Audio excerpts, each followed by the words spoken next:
एक अत्यंत गंभीर आणि धक्कादायक अशी घटना समोर येते थेट नवी मुंबईतून।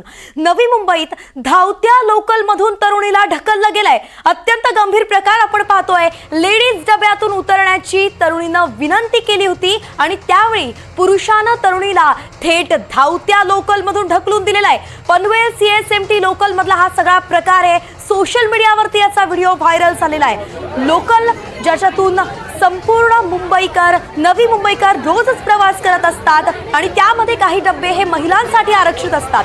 या महिलांच्या डब्यामध्ये पुरुषांना चढण्याची परवानगी नसते। मात्र एक पुरुष जो आहे तो लेडीज डब्यात चढला आणि जेव्हा डब्यातून उतरण्याची विनंती एका तरुणीने केली तेव्हा त्या पुरुषानं त्या तरुणीला धावत्या लोकल मधून ढकलून दिलेला आहे। पनवेल सीएसएमटी लोकल मधला हा अत्यंत धक्कादायक प्रकार आहे। सोशल मीडियावरती त्याचा व्हिडिओ व्हायरल होतोय आणि त्यामुळे एकंदरीतच खळबळ माजलेली आहे। हे दृश्य आपण पाहू शकतो। नंतर त्या पुरुषाला तिथल्या लोकांनी पकडलेलं आहे। पुढची कारवाई सध्या सुरू झालेली आहे। मात्र एका तरुणीला धावत्या लोकल मधून फेकून देण्यात आलेला आहे। अत्यंत गंभीर असा हा प्रकार आहे। खरं तर हार्बर रेल्वे ही येत असते।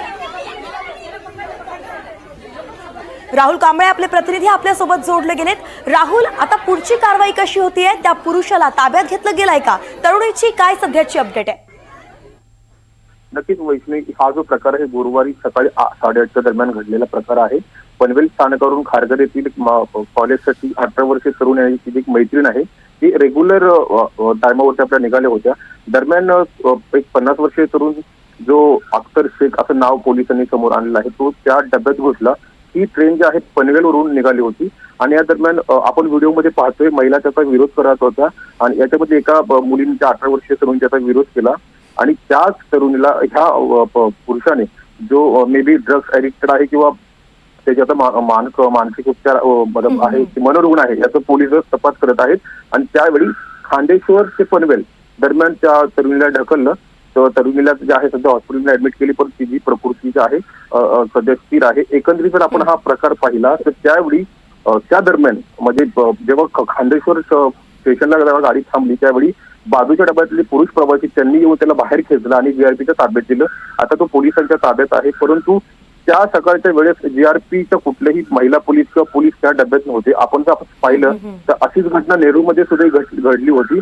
परंतु हॅबिच्युअल प्रमाणे ते काय आहे एखादी जर घटना घडली आता सध्या परत जीआरपीच्या महिला डब्यात येईल 4 दिवसात परत एक असं नाटक सुरू होईल पण परंतु अर्धा दिवसानंतर परत परिस्थिती जैसे ते होईल आणि ह्या ज्या घटना आहेत हार्बर लाईनला सगळ्यात जास्त होतात।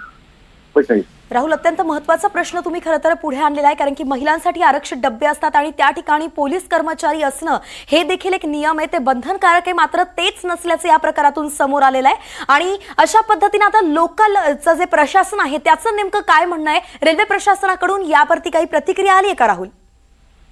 नक्कीच लोकल प्रशासन जे पोलीस प्रशासनाची परिस्थिती नेहमीच एकच प्रश्न असतात की त्यावेळी आमचे जे पोलीस होते ते स्टेशनवरती उभे होते, पुढे उतरले होते आणि याच्या नेहमी आमचे जे पोलीस आहेत त्याच्यामध्ये पेट्रोलिंग करत असतात पण असं काहीच नाही। अर्थातच चालढकलपणा केला जातो आणि जबाबदारी जी आहे ती घेतली जात नाही। त्यांचा बेजबाबदारपणा जो आहे तो लोकलच्या प्रशासनाकडून पोलीस प्रशासनाकडून अशा पद्धतीने समोर आणला जातोय। खरंच गंभीर घटना आहे, यावरती काहीतरी तोडगा काढणं गरजेचं आहे। आता तरी लोकलच्या पोलीस प्रशासनानं खडबडून जागं होणं गरजेचं आहे कारण की कुणाच्या तरी जीवितावरती हा प्रश्न आलेला आहे।